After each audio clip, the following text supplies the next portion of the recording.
get started. So Rabbosai, yesterday we left off having quoted a brisa. And really the function of that brisa for yesterday's daf was to look at the last part of the brisa. Today we're going to analyze a line from the first part of the brisa which quoted Rabbi Meir. And the line that was quoted in the name of Rabbi Meir, let me just get the place.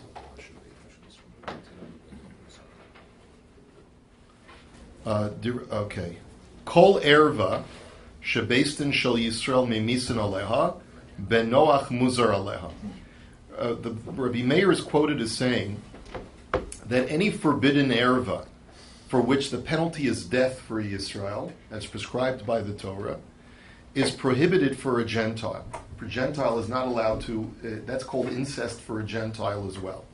But ein beis-din shel Yisrael memisin aleha, ein ben Noach muzar aleha. But if it's considered to be an erva for a Jew, but the penalty is not death, for example, the penalty would be kares. What would be an example of that? Achoso. The penalty is not death, the penalty is kares. Achosishto, your wife's sister. Penalty is not death, the penalty is kares. So in those situations, a Gentile is not prohibited at all. It's not even considered incest for a Gentile. That's what Rabbi Meir had said. And the Gemara is now going to question that statement of Rabbi Meir. We're two lines, bottom two lines on Nun Zayin Amud Beis. V'savar Rabbi Meir kol erva shebeistin shel Yisrael memisin aleh ben Noach muzar aleh. Is that premise really correct? That the dividing line for what defines incest for a Gentile is if it's correspondingly a capital offense for a Jew? V'hatanya, look at the following brisa. Now it's a little bit of a lengthy brisa, but as you'll see in a moment, the Gemara is going to derive it from the totality of the brisa that Rabbi Meir is inconsistent. Ger shahaisa harasa shelo bikdusha v'leidaso bikdusha. Here we're talking about a ger, and the Gemara says that he's a ger because he has to go through a secondary conversion, even though when he was in his mother's stomach, she went through a gerus. Because, anyway, the point being is that after his mother conceived him, she went to the mikveh and was Megayer. So he was born from a Jewish mother, but he himself was not conceived as when his mother was Jewish. Rashi says this is lav dafka, even if the Leida is also shelo bikdusha, even if the birth is at a time when he's born as a full Gentile and then he converts afterwards, the halacha still applies. And the halacha that we're going to be making reference to is that a ger is totally unrelated to any of his relatives, because ger shenisgayer kekatan shenolad dami. A ger who converts to Judaism is like a newborn child. So he's technically not related to any of his relatives, and technically the Torah would allow him to marry his mother, his sister, anyone he can marry. However, the Chachamim stepped in and said that people should not say that, look, you left your Gentile state to enable you to do things that you could not do when you were a Gentile. If you were still a Gentile, you couldn't marry your sister, so now we're going to let you marry your sister. That doesn't make any sense. So midirabanan, we preclude a ger from marrying any of his relatives. So the point is, yesh lo she'er ha'em ve'en lo she'er ha'av. However, what remains as far as a stigma in his family is only from the maternal side, but not from the paternal side. Ha'ketzad. So let's speak it out. Nasa achoso min ha'em yotzi, min ha'av yikayim. If he was already married to his maternal sister, meaning when he was a Gentile, he was married to his maternal sister, so that is considered to be an erva for a goy. So now that he's been Megayer, you could say, well, technically, he's Megayer. His wife, who's his half-sister, is also Megayer, so let them stay married. No, because since if you were still a Gentile, you would not be allowed to stay married to her, you have to divorce her now. But if it's your paternal half-sister, it's your half-sister from your father, then you're allowed to stay married to her. Because their Chazal were not gozer, because technically a paternal half-sister is permitted to a goy. Ha'av min ha'em yotzi, min ha'av yekayim. Now, if it's ha'av min ha'em, if it's achos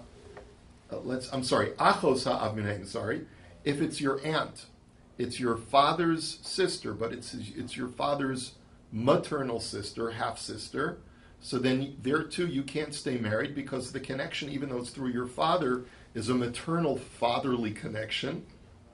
But achos ha'em min ha'em yotzi. Min ha'av yekayim. But if it's your father's half-sister, it's your father's paternal half-sister, so then you can stay married to her. Achos ha'em min ha'em yotzi. If it's your mother's half-sister, maternal half-sister, so then you cannot stay married to her. But achos ha'em min ha'av, Rabbi Meir omer yotzi, v'chachamim omrim yekayim. So, but if it's your mother's half-sister, but it's her paternal half-sister, so then we have a machlokas that Rabbi Meir says there too you may not stay married to her, and the chachamim say we'll allow it. Shahaya Rabbi Meir omer kol erva shehi mishum she'er im yotzi. Mishum she'er aim yotzi, mishum she'er ha'av yekayim. Rabbi Meir says consistently, if there's a sibling connection that's through the mother, so then you cannot stay married to her, even though you're a kekatan shenolet, even though you're totally unrelated halachically, but it has the appearance of she'er. And if it's from the father's side, you're allowed to stay married. But basically what you see over here is that Rabbi Meir is quoted as saying that sibling relationships are considered to be totally forbidden for a Gentile. And that's a problem. At least from the maternal side, sibling relationships are forbidden for Rabbi Meir, because what was Rabbi Meir quoted as saying before? He was quoted as saying that the only time that there's an erva prohibition on a goy is if the penalty is death. There is no death penalty for sibling incest in the Torah. It's only kares. So according to Rabbi Meir, we would have expected him to say that it's at least permitted at least to stay married to this woman, because when you were a goy, you were not prohibited to her. So why should you be prohibited to her now that you've converted to Judaism? So umuter be'eshes achiv u'be'eshes achi aviv u'sha'ar kol arayos mutaros lo. And then the brisa continues, and it says that you're allowed to marry your brother's wife, meaning I guess if your brother passes away, you're allowed to marry your paternal uncle's wife, and all of the other arayos are permitted. La'asuye eshes aviv, you could even marry your father's widow. If your father had a second marriage and he dies, you're allowed to marry his widow. Nasa isha ubita kones echas umotze echas. And the last case is that if as a goy you were married to a mother and daughter, and then you're Megayer, and then they're Megayer with you, you can only stay married to one of them. Ulechatchila lo yichnos. But at the end of the day, if you're Megayer, lechatchila, all of the relationships that we've mentioned with siblings and etc., you should not lechatchila marry them. It's only that if you were married to them, we allow you to stay married. Mesa ishto mutter bechamoso. If a ger's, if his wife dies, he's allowed to marry his mother-in-law. Because remember, after all, it's not a Jewish mother-in-law, right? She's a Gioris, so totally different, right? V'ika da'amri asur b'chamoso, and some say that you're not allowed to marry the mother-in-law. Now, this is the end of the brisa. So before we ask any questions on the brisa, let's understand what is the Gemara's question from this brisa. So I told you one part of the question, which is Rabbi Meir is inconsistent. Before he said that sibling arayos do not apply to a goy because there's only an Isser Kares, not an Isser Misa. And over here, Rabbi Meir is quoted as saying that as long as it's maternal, then sibling arayos do apply to a goy.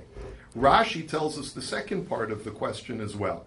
And he says that there is a death penalty for your father's wife. There is, if a man marries his father's widow, then there's a death penalty associated with that. And yet Rabbi Meir says it's mutter for the ger to marry her, even though if you were a Gentile, it would be an erva. So there's two questions of inconsistency. One is that over in this brisa, Rabbi Meir is machmir by sibling erva, but at the same time he's also makel by a death penalty erva of eshes aviv, of your father's widow. So how do we reconcile this? According to Rabbi Meir, your father's widow should be usher to a goy, and then therefore it should be usher for a ger to marry a woman that if he were still a goy, he would be forbidden to marry. And why is it that he is so machmir by sibling arayas for a ger, when if he were a goy, it would be perfectly fine? So that's the question from this brisa. Let's see the answer. Amar Rav Yehuda lo kasha, ha Rabbi Meir aliba de Rabbi Eliezer, v'ha Rabbi Meir aliba de Rabbi Akiva. The answer is that Rabbi Meir had two primary Rebbeim, Rabbi Akiva and Rabbi Eliezer. And sometimes Rabbi Meir will quote a shita that's in accord with Rabbi Akiva, and sometimes he'll quote a shita that's in accord with Rabbi Eliezer. As we'll see, Rabbi Meir is of the opinion that is of the previous brisa, that only things which carry the death penalty are usher for a goy mishum erva, and Rabbi Eliezer is of the opinion that sibling erva is more serious for a goy than any other erva, and that's this latter brisa, the Tanya. And let's take a look at this brisa. Al kein yazov ish es aviv es imo, that the Torah says that the very first man, the Torah says that man must leave his mother and father and cleave unto his wife, and they shall be basar echad, one flesh. So Rabbi Eliezer Omer, aviv achos aviv, imo achos imo. Rabbi Eliezer says that contained within this pasuk is also a prohibition for incestuous relationships. And what kind of relationships?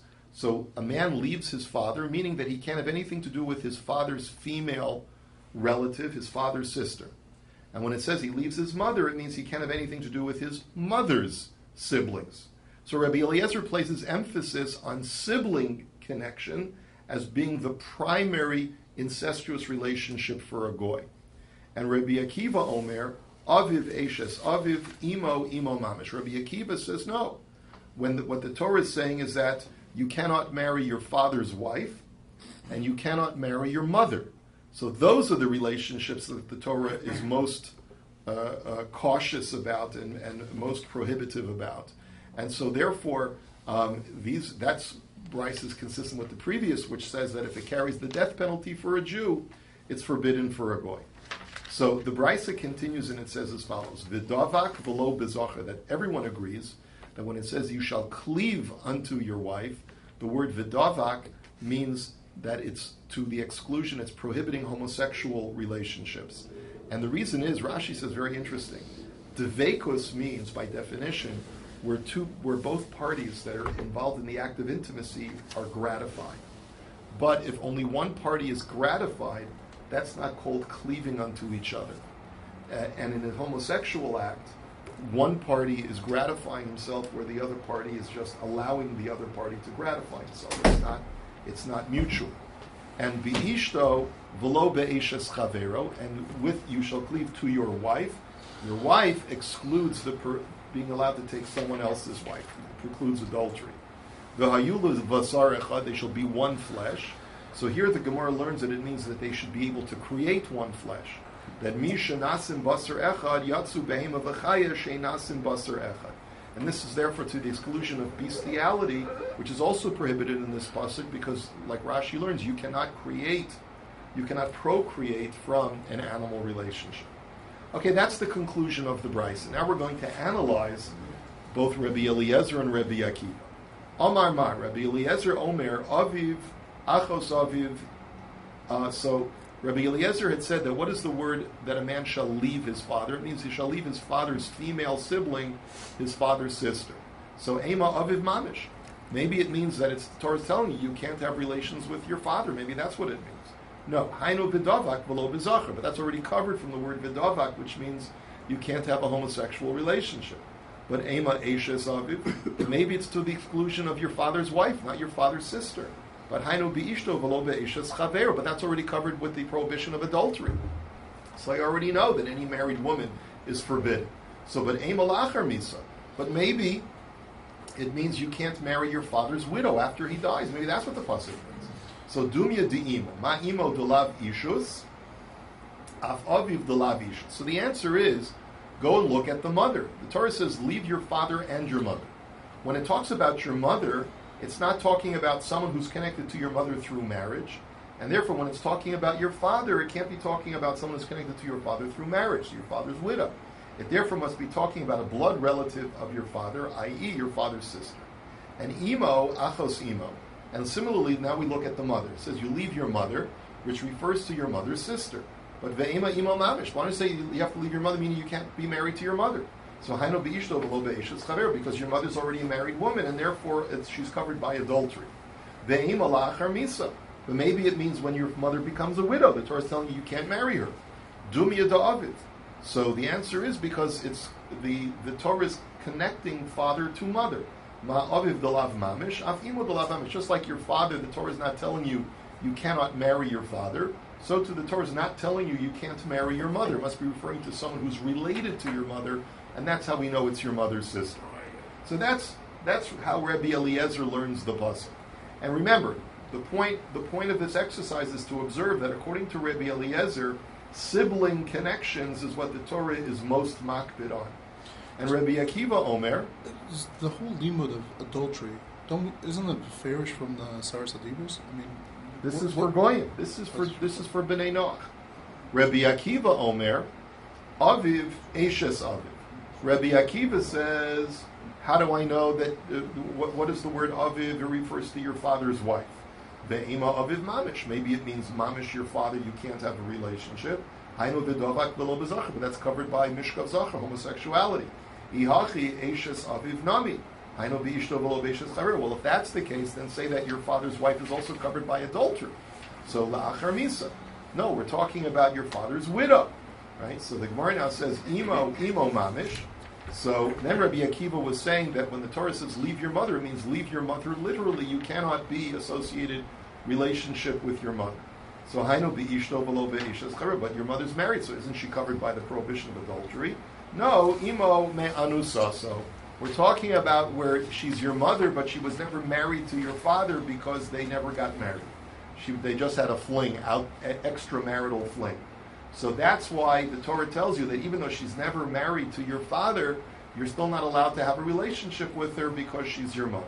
So that's how Rabbi Akiva learns it, because Rabbi Akiva says that an association of, a vertical association of parents to child is the more chomer, because, and that's like our first brisa, which says that if it has the death penalty for a Jew, it's usher for a goy. But Rabbi Eliezer says, no, the horizontal relationship of a sibling is what's more of greater concern to a Gentile. So b'may kamiflagi, what's the machlokes? Rabbi Eliezer savar aviv dumya di'imo v'imo dumya da'aviv.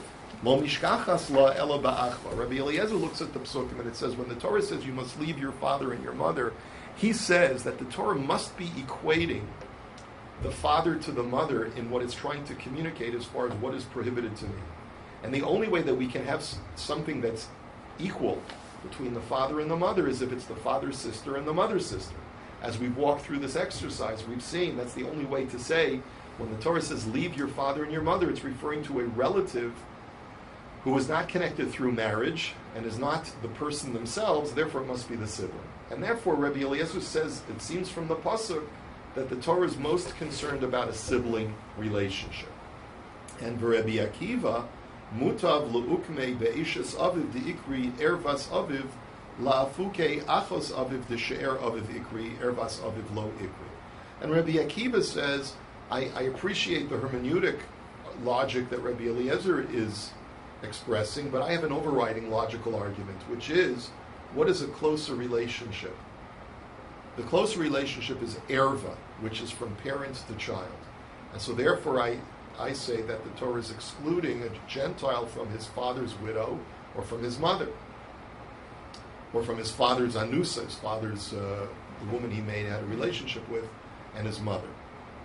But a sibling does not rise to as high of a level of erva, because the Torah calls a sibling iser a she'er, not an erva. those are two words to describe a relationship, a familial connection, but erva is of a higher level than she'er, and therefore Rabbi Akiva says if the Torah is prohibiting a goy from something, it's prohibiting him from the higher erva familial connection over the she'er familial connection. So Tashma. Now let's take a look at some cases. Vayikach Amram es Yocheved Dodasa. Amram married his aunt Yocheved. So according to my lav Dodasa min ha'em, this seems that he was allowed to marry before the Torah was given. He had the din of a Gentile, and yet he was permitted to marry his aunt. So doesn't that mean even though it's his maternal aunt, and according to you, Rabbi Eliezer, that should be prohibited? So the Gemara says, Lo Dodasa min ha'av. No, it's his paternal aunt, and so therefore Rabbi Eliezer holds that it's permitted for a goy. Tashma. Now let's look at another case. V'gamamna achosi bas avihi achlo bas imi. So the story is with Avraham when he's explaining to Avimelech why he said that Sarah is my sister when in reality she wasn't. He said, but in truth she is my sister in the sense that she's the daughter of my Achosi Bas Avihi. She's the daughter of my father, but she's not the daughter of my mother. But now what that means is very strange because we know that's not true. Sarah was not even his half-sister. But that's what Avram said.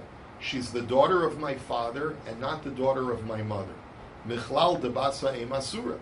But this seems to confirm Rabbi Eliezer's sheet that a maternal sister is usher. And that's why Avram is saying I was justified to marry her because she's only my paternal sister, not my maternal sister. So it's a raya to Rabbi Eliezer, Kashan Rabbi Akiva.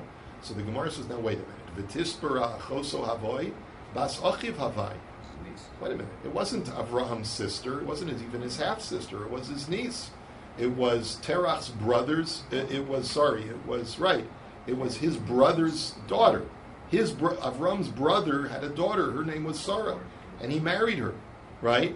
So v'keven dahachihu lo shna min ha'av v'lo shna min ha'im. And if that's the case, both Jew and Gentile alike are allowed to marry their niece, even a full niece. Forget it. It doesn't matter whether it's maternal or paternal. So Sharia. So what was Avram trying to say? Elahasam hachi kamarle kurva da'achos isli bahada me'aba v'lo me'ima. But what Avram was trying to explain to Abimelech was not why it's permitted for me to marry her. It's permitted for me to marry her because she's my niece. That's got nothing to do with what we're talking about. Abimelech was accusing him of lying. And he said, why did you lie and say that she's your sister? So Avram's answer to him was, well, in a sense, she is my sister because b'nei bonim hareim kebanim. Because grandchildren are like children. And therefore, since my brother is his daughter is my wife, then my brother's daughter is like my own sister. That's what he was trying to say. Is that you can say that someone who's my niece is my sister. That's all he was trying to point out, and she's my paternal sister, not my maternal sister. But that's the point that Avram was making, not explaining why he was permitted to marry her. So it's got nothing to do with our issue. Tashma. Let's look at the next case. The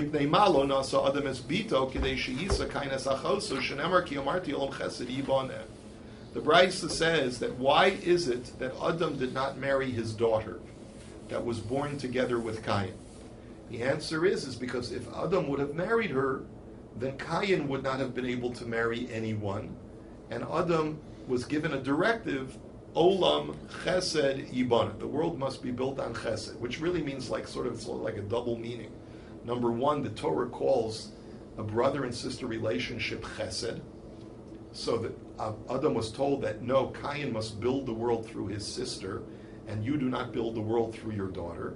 And secondly, Adam was doing a chesed by sacrificing his own marriage to his daughter and giving her instead to Cain, because he was told that that's what he needed to do. But halav halchi asira. But were it not for the fact that there was a directive given that Cain should marry his sister, it sounds like it would have been forbidden. So this seems to confirm Rabbi Eliezer's shita that siblings are an incestuous problem for a goy. So the Gemara says no. Kaven de ishtari. No, that pasuk is the source to tell me that Gentiles are allowed to marry their sisters. And that's what Rabbi Akiva will tell you. Remember, Rabbi Akiva is of the opinion that since there's only an Isser Kares for a Jew, there's no Isser at all. For a Goy, it's not incest at all. By the way, the people in West Virginia will be very happy with this Gemara. Anyway, Amar Rav Huna, Kusi Mutter. No one's here from West Virginia, I say. Okay. Amar Rav Huna, Kusi Mutter Bevito. So Rav Huna says a Goy is allowed to marry his daughter. Maybe,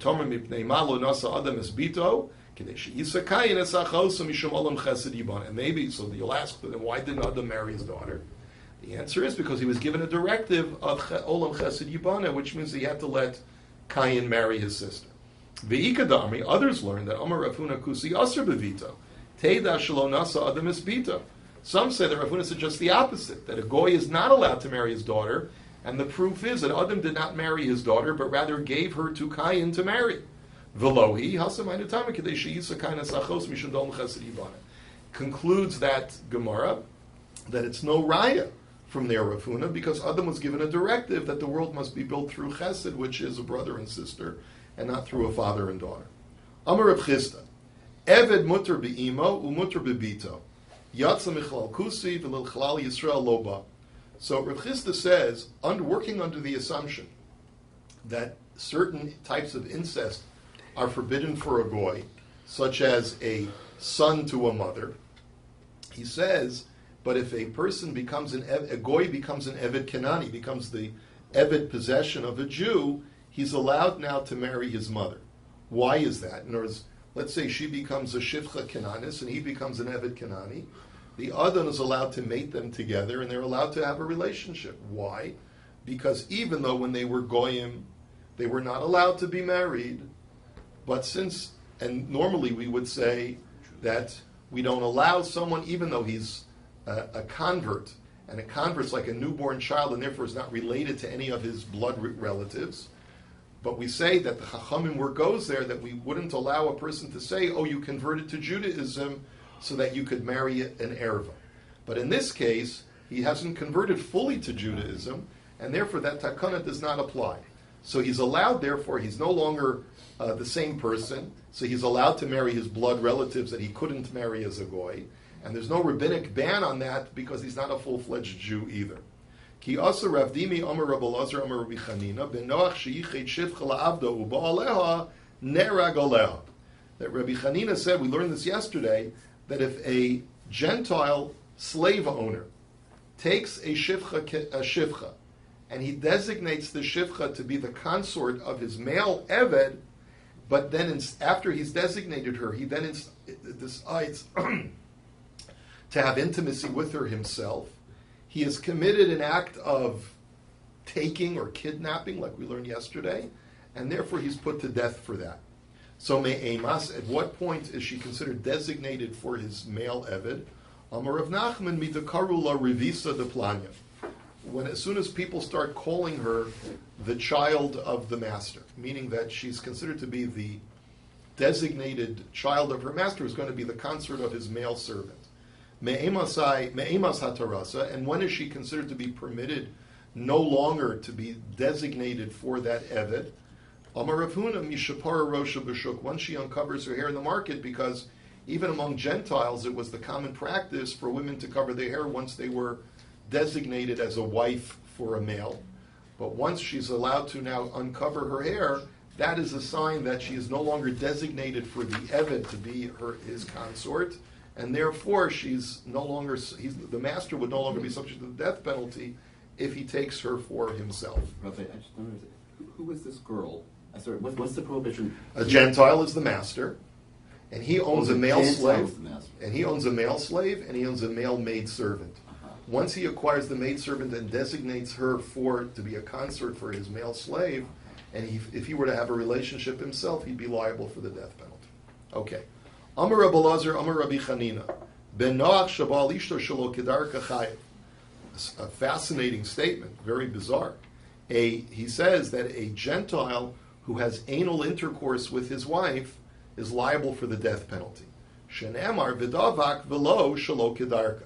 Because he learns that when the Torah says that a man shall cleave unto his wife, it's also inferring a prohibition. That you can only have a relationship with your wife if there's devekos, which we explained before means mutual gratification.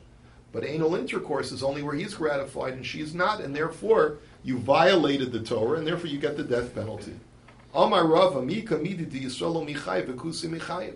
So he's very unhappy, Rava says. He says, how can you say that? A Jew who does anal intercourse with his wife is permitted. How can it be that a Gentile has a stronger, more strict prohibition than a Jew? Normally we don't find such a thing. So Ella Amar Rava ben Noach shebo aleishes chavero shelo kedarko patur. Rather, he totally switches it around. He says that if a Gentile commits an act of adultery with his friend's wife, but he only has anal intercourse instead of regular, so then he's not committed adultery technically, and he doesn't get the death penalty. My taima beishto v'lo beishas chavero v'davak v'lo shelo kedarka. Because you look at the totality of that pasuk, it says v'davak beishto. The word beishto, it teaches me you can only be with your wife and not with your friend's wife. But v'davak means that it's only talking about regular intercourse, not anal intercourse, is where the restriction applies. And so therefore, technically, even though he's betrayed his friend, right, on a human level, but he doesn't get the death penalty because that's not technically adultery. Is the Clinton? Yeah, right. I mean, from Clinton. Yeah, I mean, he was he learned Sanhedrin. So I did not have, right. I'm a Rabbi Chanina, right. So Rabbi Chanina now says, Oved kochavim shehika es Yisrael chayiv misa. So Rabbi Chanina says that, and now let's go on to another halacha pertaining to a goy. If a goy strikes a Jew, he's liable for the death penalty. Shenamar va'yifen kovacho vayar ki ein ish vayachas hamitzri v'goymer. Now, what was Moshe's whole justification for killing the Egyptian taskmaster? Because he saw the taskmaster striking a Jew. By the way, I just want to point out, the Shar HaMelech says that it's actually a machlokis between the Bavli and the Medrash Tanchuma. The Medrash I think it's the Medrash Rabbi, Medrash Tanchuma. The Medrash says that the reason why Moshe was justified in killing the Egyptian is because the Egyptian was applying lethal force to the Jewish slave. And that's the only reason why because he's a Rodef, right? That was the only reason why Moshe was allowed to kill the Egyptians. But our Gemara says not that way. Our Gemara says that even though the taskmaster was just whipping him without lethal force, just a Gentile that strikes a Jew is chayiv misa, and that's why Moshe was justified in killing him. V'amar Rabbi Chanina hasoter lo'o shel Yisrael ki'ilu soter lo'o shel Shechina. Rabbi Chanina says in the same vein that if you slap the cheek of a Jew, a Gentile does this as if he's slapping the cheek of the Shechina. Shenamar mokesh adam yala kodesh. That he who slaps an adam, here adam refers to a Jew, is as if he's striking the Holy One himself. We'll skip the next four words. It's the Siman, Amar Reish Lakish, Hamagbiya yado al chavera afal pi shelo hiko nikra rasha. Here we're talking about Jew and Gentile alike. Anyone who raises his hand against his fellow is called a rasha, even if you don't hit him.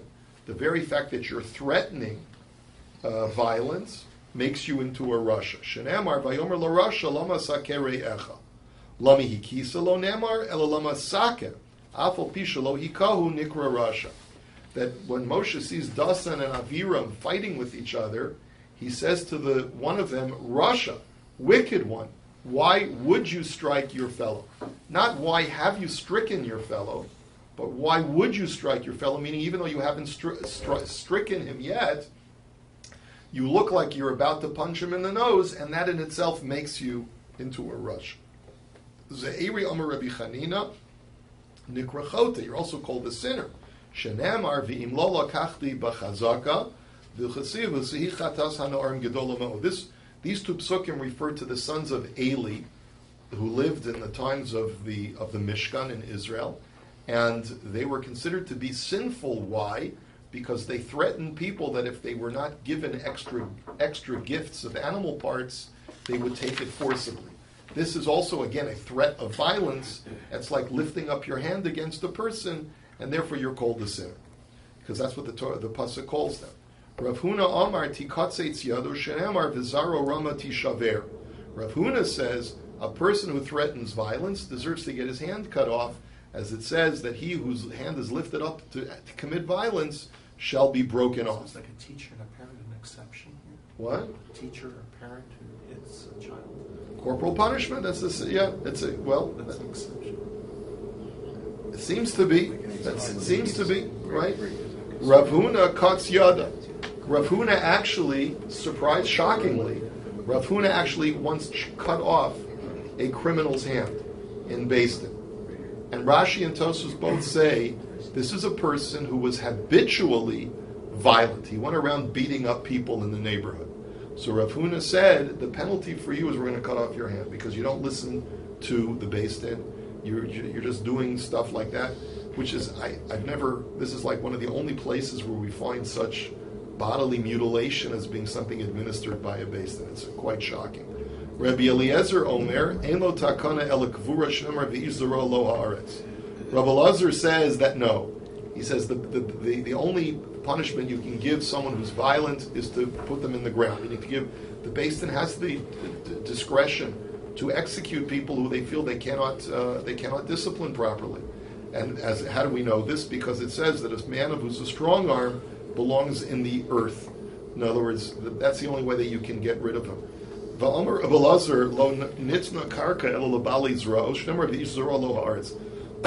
way Rabbi Elazar interpreted this pasuk is that a strong arm is the one who has the earth, meaning that if you want to be able to hold on to your real estate, you have to be somewhat aggressive.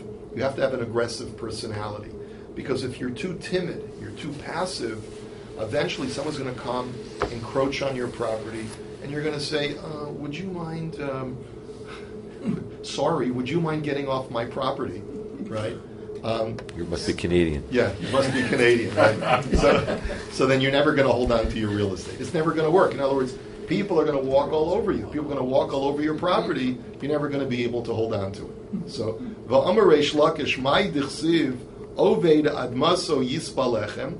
What does the pasuk mean when it says, he who works hard on his soil, oved, from the word eved, you'll be sated with bread.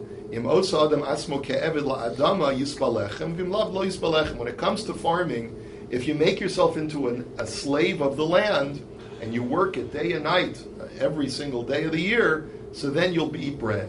But if you're lazy, you will have nothing to eat. Reish Lakish also says that a goy who rests on the Sabbath is liable for the death penalty. Now, there's another Gemara that says that the reason why he's liable is because he is violating a special covenant between God and Israel for the Sabbath. But that's not the import of our Gemara today.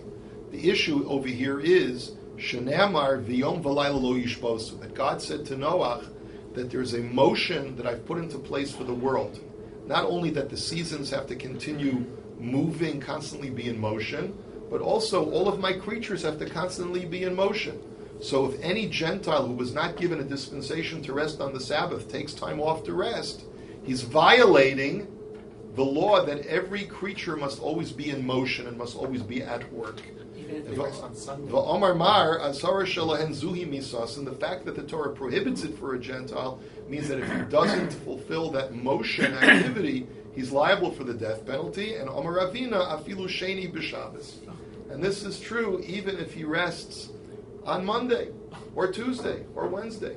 I'm just wondering whether it was originally Afilu Rishon B'Shabbos and the censor changed it to Sheni B'Shabbos, because otherwise we would have gotten into big trouble. Well, throughout this stuff, The barbers. the word that you've been sometimes kuti, Kuti, right. The censor clearly changed Goy Here's to always Kuti. Goy. Yes, I know. So they didn't change it here. I mean, they don't indicate a different gear. Okay, well, no, because we're talking about Oved Kochavim. No. I mean, we say not Yom Rishon. Your comment was originally Yom Rishon. It might have been changed. That's what I'm What I'm saying. saying is on this daf, this edition of the Gemara always has Goy. So That's your edition over here. We've had Kusi throughout. No. I'm saying that was they put it back to the original Girsa. I'm assuming that's the original gears. That doesn't necessarily prove the point. It could be that, I don't know. Okay. Anyway. The lichshava gabi zayin mitzvahs. So the Gemara now says, well, if that's the case, why isn't it one of the 7 Noachide laws that you have to constantly be working? The Gemara answers, Ki kachashiv sheiv al taisa kum aseh lo kachashiv.